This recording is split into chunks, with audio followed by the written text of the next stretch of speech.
சாய்நாதனே போற்றி. வாழ்க வையகம், வாழ்க வளமுடன். அனைத்து உறவுகளுக்கும் இனிய வணக்கம். மாதங்களில் சிறந்தது மார்கழி என்பார்கள். அந்த மார்கழி மாதம் விரைவில் பிறக்க உள்ளது. 2025ஆம் ஆண்டின் இறுதியும் 2026ஆம் ஆண்டின் தொடக்கமும் ஆக இரு முக்கிய நிகழ்வுகள் இந்த மார்கழி மாதத்தில் நிகழ உள்ளது. நிகழும் மங்களகரமான விசுவாசு ஆண்டு டிசம்பர் மாதம் 16ஆம் நாள் செவ்வாய்க்கிழமை அன்று துவாதசி திதியில் சுவாதி நட்சத்திரத்தில் அதிகண்டம் நாமயோகத்தில் கௌளவம் கர்ணத்தில் சித்தயோகம் கூடிய நன்னாளில் இந்த மகத்தான மார்கழி மாதம் பிறக்கிறது. மார்கழியை தெய்வங்களின் மாதம் என்பார்கள். அந்த அளவுக்கு ஆன்மீக ரீதியாக முக்கியத்துவம் பெற்றது. இம்மாதத்தில் கிரக நிலைகளில் பல்வேறு மாற்றங்கள், சில முக்கிய நிகழ்வுகள் நடைபெற உள்ளன. இது 12 ராசிகளிலும் தாக்கத்தை ஏற்படுத்தும். மார்கழி மாதம் டிசம்பர் மாதம் 16ஆம் தேதி தொடங்கி ஜனவரி மாதம் 14ஆம் தேதி வரை உள்ளது. இம்மாத கிரகநிலை என எடுத்துக்கொண்டால் குரு பகவான் மிதுன ராசியில் வக்ரகதியில் உள்ளார். கேது பகவான் சிம்ம ராசியில் உள்ளார். புதன் மற்றும் சுக்கிர பகவான் விருச்சிக ராசியிலும், சூரியன் மற்றும் செவ்வாய் பகவான் தனுசு ராசியிலும் உள்ளார்கள்.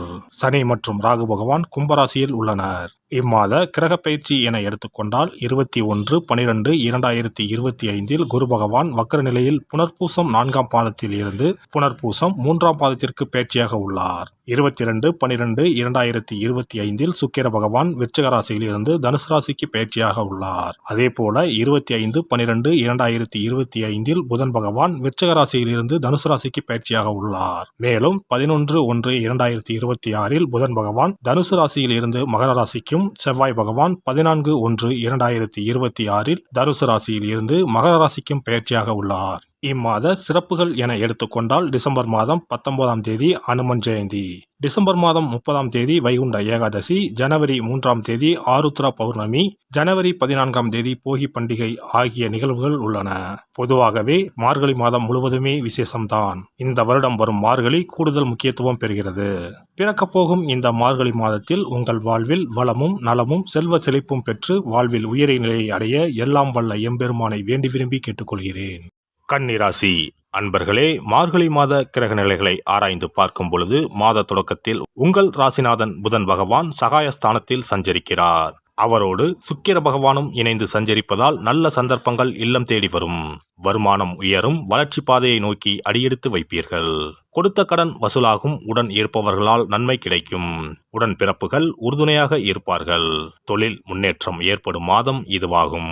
மார்கழி 6ஆம் தேதி மிதுன ராசிக்கு குரு வக்ர இயக்கத்தில் செல்கிறார். அவரது பார்வை பதியும் ராசிகள் புனிதமடைந்து நற்பலன்களை வழங்கும். அந்த அடிப்படையில் குடும்பஸ்தானத்தை குரு பார்ப்பதால் குடும்பத்தில் சுபகாரியங்கள் கைகூடும். கடுமையாக முயற்சித்தும் இதுவரை நடைபெறாத காரியங்கள் இப்பொழுது துரிதமாக நடைபெறும். பொருளாதார பற்றாக்குறையில் சிக்கி தவித்த உங்களுக்கு இப்பொழுது புதிய பாதை புலப்படும். கொடுக்கல் வாங்கல் ஒழுங்காகவும் சிறப்பாகவும் இருக்கும். குடும்பத்தினரின் தேவைகளை பூர்த்தி செய்ய முன்வருவீர்கள். சுகஸ்தானத்தை குரு பகவான் பார்ப்பதால் ஆரோக்கியம் சீராகி ஆனந்தப்படுத்தும். இதுவரை ஏற்பட்ட மருத்துவ செலவுகள் குறையும். பாயில் படுத்தவர்கள் பம்பரமாய் சுழன்று பணிபுரியும் சூழல் உருவாகும். வாசல் தேடி வரும் நண்பர்கள் உங்கள் வளர்ச்சிக்கு உறுதுணையாக இருப்பார்கள். உத்தியோகத்தில் எதிர்பார்த்த மாற்றம் உண்டு. உங்களுக்கு இடையூறாக இருந்த மேல் அதிகாரிகள் இப்பொழுது மாற்றப்படலாம். கேட்ட சலுகைகள் கிடைக்கும். பொதுநலத்தில் இருப்பவர்களுக்கு நல்ல பொறுப்புகள் கிடைக்கும். மார்கழி 7ஆம் தேதி தனுசு ராசிக்கு சுக்கிர பகவான் செல்கிறார். உங்கள் ராசிக்கு 2 மற்றும் 9 ஆகிய இடங்களுக்கு அதிபதியானவர் சுக்கிர பகவான். அவர் 4ஆம் இடத்திற்கு வரும் இந்த நேரம் நல்ல சந்தர்ப்பங்கள் பலவும் வரப்போகிறது. குறிப்பாக பணத்தேவை பூர்த்தியாகும். புதிய இல்லம் கட்டி குடியேறும் வாய்ப்பு அல்லது இருக்கும் வீட்டை விரிவுபடுத்தும் வாய்ப்பு உண்டாகும். தாய்வழி ஆதரவு திருப்தி தரும். வைத்திருக்கும் பழைய வாகனத்தை கொடுத்து புதிய வாகனம் வாங்கும் முயற்சியில் ஆர்வம் காட்டுவீர்கள். பயணங்கள் பலன் தருவதாக அமையும். மகிழ்ச்சிகரமான ஆன்மீக பயணங்கள் உண்டு. மார்கழி 10ஆம் தேதி தனுசு ராசிக்கு புதன் பகவான் செல்கிறார். உங்கள் ராசிக்கு அதிபதியாக விளங்குபவர் புதன் பகவான். அவர் 4ஆம் இடத்தில் இருந்து கொண்டு தொழில்ஸ்தானத்தை பார்ப்பதால் தொழில் வளம் மிக சிறப்பாக இருக்கும். தொழில் தொடங்கும் திட்டங்கள் நிறைவேற முயற்சி எடுப்பீர்கள். வியாபாரத்தில் எதிர்பார்த்ததை காட்டிலும் கூடுதல் லாபம் கிடைக்கும். போட்டி கடை வைத்தோர் விலகுவர். பத்திரப்பதிவில் இருந்த தடைகள் அகலும். உத்தியோகத்தில் மேல் அதிகாரிகள் கேட்ட சலுகைகளை பெற்றுத் தருவர். மார்கழி 27ஆம் தேதி மகரத்திற்கு புதன் பகவான் செல்கிறார். ராசிநாதன் பூர்வ புண்ணிய ஸ்தானத்திற்கு வருவது ஒரு அற்புதமான நேரமாகும். பாக பிரிவினைகள் சுமூகமாக முடியும். சுய தொழில் செய்பவர்களுக்கு புதியவர்களின் அறிமுகம் கிடைக்கும். வியாபார விருத்திக்கு புதிய யுக்திகளை கையாண்டு வெற்றி காண்பீர்கள். குடும்பத்தில் சுபகாரியங்கள் நடைபெறுவதில் இருந்த தடைகள் அகலும்.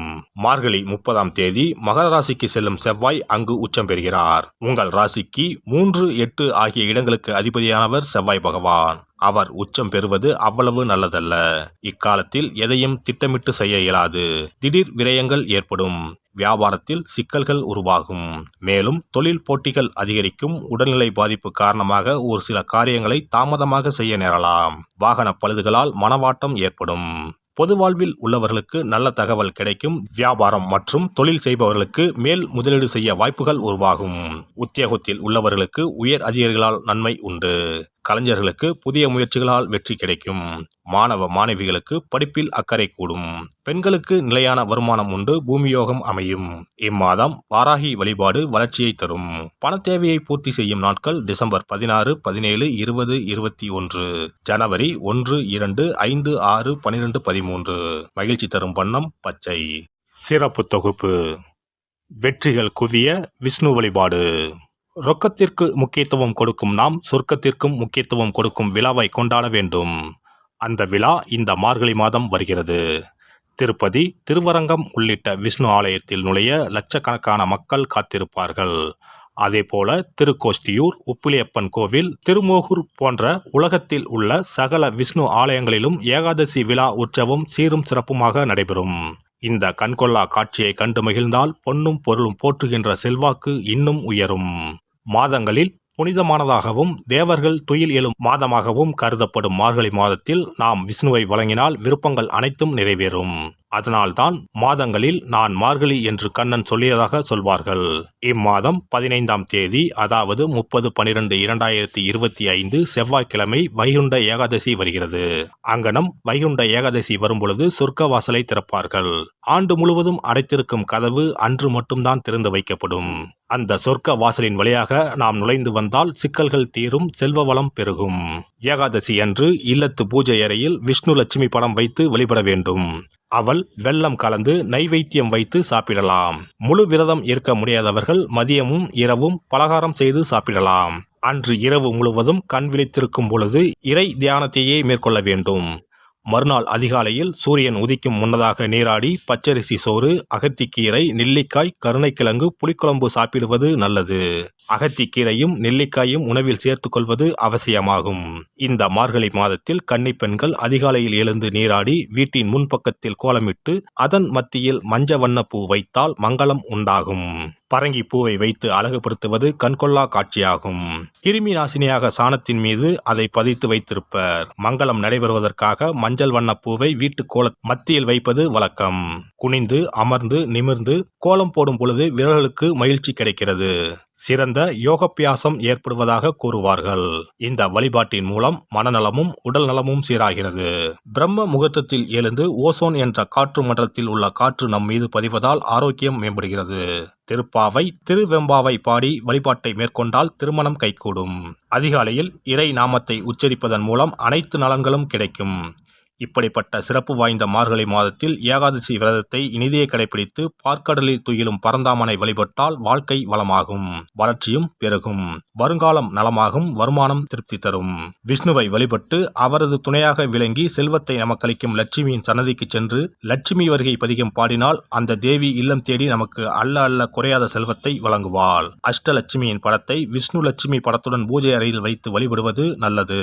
லட்சுமிக்கு பாடல் படித்து வழிபடும் போது வருகை பதிகம் பாட வேண்டும். அன்றைய தினம் அவள் நைவேத்தியம் செய்து தேவியை வழிபட்டால் உங்கள் ஆசை பூர்த்தியாகும். நமக்கு வாழ்வில் ஏற்படும் இன்னல்கள் அகன்று இனிய பலன் கிடைக்கும். எல்லாம் வல்ல இறையருளால் நீங்களும் உங்கள் அன்பு குடும்பமும் உடல் நலம், நீலாயுள், நிறை செல்வம், உயர் புகழ், மெய்ஞானம் ஓங்கி வாழ்க வளமுடன். இந்த வீடியோ பதிவு உங்களுக்கு பிடித்திருந்தால் லைக் பண்ணுங்க, கமெண்ட் பண்ணுங்க, ஷேர் பண்ணுங்க, மறக்காம சப்ஸ்கிரைப் பண்ணுங்க, பக்கத்துல இருக்கிற பெல் பட்டனை கிளிக் பண்ணுங்க. நன்றி, வணக்கம். ஓம் நமச்சிவாய. சிவாய நம.